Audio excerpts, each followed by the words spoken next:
Hello বন্ধুরা, আমার ছাদ বাগানে তোমাদের সবাইকে জানাই স্বাগত। আজকে এখন আমি ছাদে এসেছি, আর ছাদে কিন্তু এখন অনেক কাজ বাকি, কারণ শীতের বাগান আমার কিন্তু এখনও ঠিকঠাকভাবে শুরু করা হয়নি। তো আজকে আমার কিছু কাজ এই ছাদ বাগানে রয়েছে, যেমন ছাদ বাগানে যে সমস্ত পুরনো কন্টেনারগুলো আছে সেগুলো সব পরিষ্কার করতে হবে। আর এই যে দুপুরমণি ফুলের গাছটা দেখছো, এই গাছটা ফুল তো অনেক দিল, আর গাছে তো অনেক সিডপট রেডি হয়েছে। এখন এই সিডপটগুলো কালেক্ট করার পালা। সেই জন্য সমস্ত সিডপটগুলোকে আমি গাছ থেকে তুলে নিচ্ছি, আর এগুলোই পরের বার আমি আবার মাটির মধ্যে ছড়িয়ে দেব, আর নতুন নতুন গাছ হবে। এতগুলো সিডপট আজকে আমি কালেক্ট করে নিয়েছি, আর এই গাছটা থেকে সমস্ত সিডপটগুলো কালেক্ট করে নেওয়ার পর আমি এটাকে তুলে গ্রো ব্যাগ থেকে ফেলে দেব, কারণ গ্রো ব্যাগটা আমার দরকার।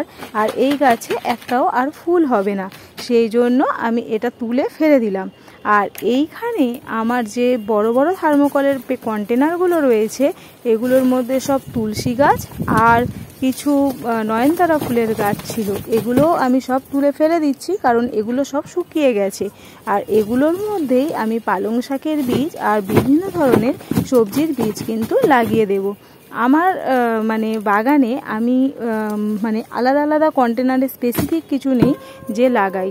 আমি বিভিন্ন জায়গার মধ্যে একটা জায়গার মধ্যে কোনোটায় নিচেটায় শাক, আর সেই কন্টেনারের মধ্যে অন্য গাছ দিয়ে দিই, যাতে সেটা উপর দিকে উঠে যেতে পারে।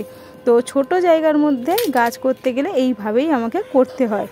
তো ওপরে যে রেলিংয়ের মধ্যে আমার গ্রো ব্যাগগুলো লাগানো রয়েছে, এগুলোর মধ্যেও সব নয়নতারা ফুলের গাছ ছিল। তো এগুলোও এখন আমি সব পরিষ্কার করে ফেলবো, কারণ এগুলোর মধ্যে আমি শীতের সমস্ত ফুলের গাছ, যেমন গাঁদা ফুলের গাছ, কসমস ফুলের গাছ, এই ধরনের ফুলের গাছগুলো লাগাবো। তার জন্য আমি এই সমস্ত গ্রো ব্যাগগুলো থেকে মাটি খালি করে ফেলবো, আর যে সমস্ত নয়নতারা ফুলের গাছগুলো আছে সেগুলো আমি কিন্তু তুলে ফেলে দেবো।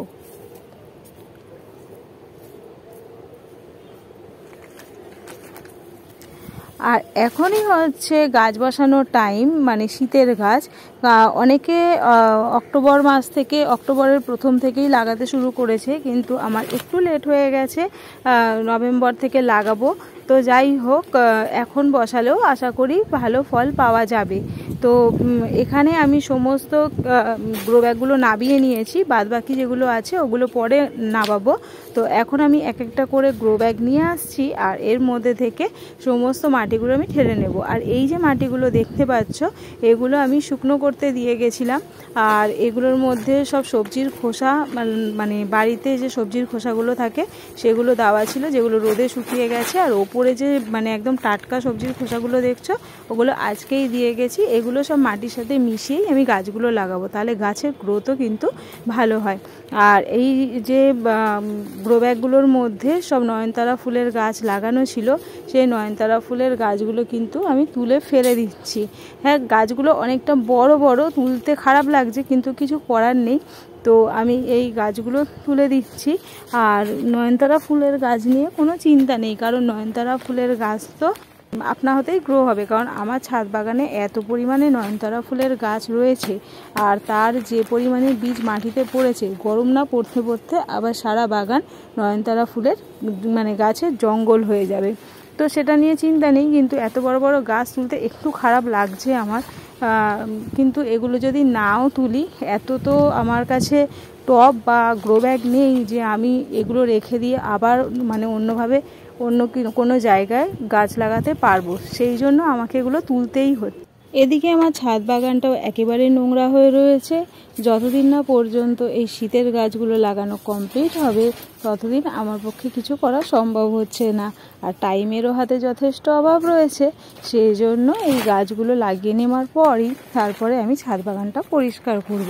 আর চেষ্টা করব এই মাটিগুলো সমস্ত বের করে নেওয়ার পর এই মাটিগুলোকে একটু রোদ খাইয়ে নেওয়ার। তারপরে এই মাটিগুলোর মধ্যে আর কিছুই মেশাবো না, যে সবজির খোসাগুলো দেখলে সেগুলোই একসাথে মিশিয়ে নিয়ে এর মধ্যে শীতের সমস্ত যে চারা গাছ লাগানোর দরকার সেগুলো লাগিয়ে দেব।